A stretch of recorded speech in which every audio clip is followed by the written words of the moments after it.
Hi there.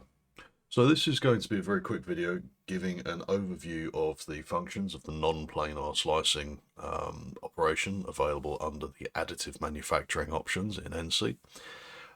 Firstly, of course, you need to have a machine that's able to perform additive manufacturing operations, such as with this ABB robot with a Meltio head on it. Secondly, you will also need your files to be prepared as mesh models. So we are going to import our files now, and we're going to pull this in now, and as you can see it's an STL model, so that means it's definitely a mesh. I've set this model up so there's two separate meshes here. One is the substrate, one is the piece that we're actually going to be printing.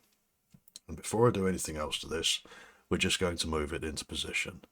So we're going to do the standard spatial transformation of locating the 0, middle, min, so it sits in the center of the turntable nicely, and that's it. We don't really need to do anything more with this. Obviously, depending upon the actual setup of your piece, you'll move it accordingly, but for us, this works. The next thing that I'm going to do is I'm going to grab the substrate and I'm going to leave that in workpiece, but I'm going to put mesh 1 into part. Okay, so that's our part defined, that's our workpiece defined. So, moving into the machining environment now, we are going to add an operation. We're going to go down to additive and non-planar slicing. We can leave most of the settings in here by default.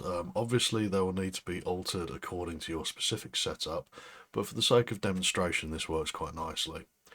And the first thing that we need to define before we try anything else is we need to tell it which object is what. So under job assignment, we see we've got two options here that are new to us. We've got non-planar substrate and feature.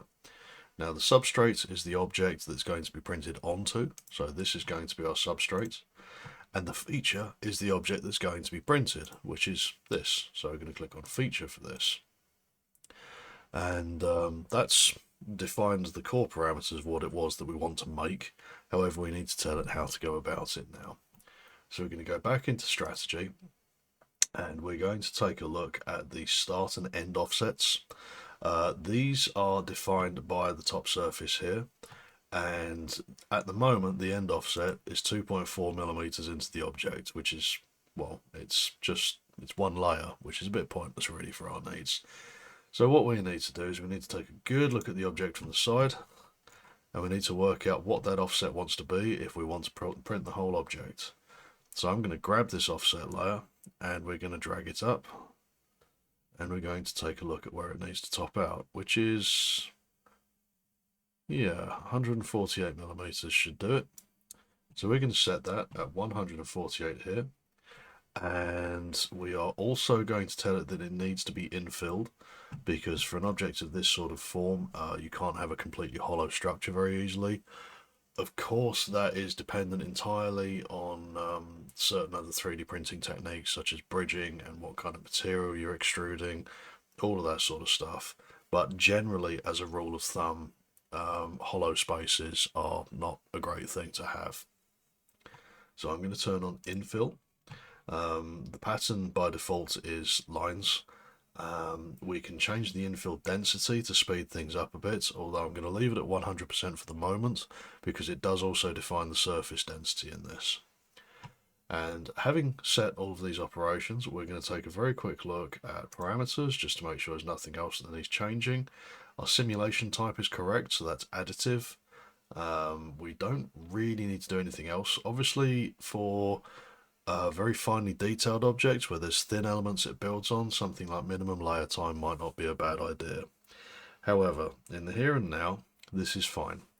So we're going to click on setup again, just because it's always good to go back to it, and we're going to generate the toolpath of the current operation. Now this will take a minute or so to sort itself out, because it's currently generating a snapshot, because of course it is. And we now have a toolpath that should have been implemented.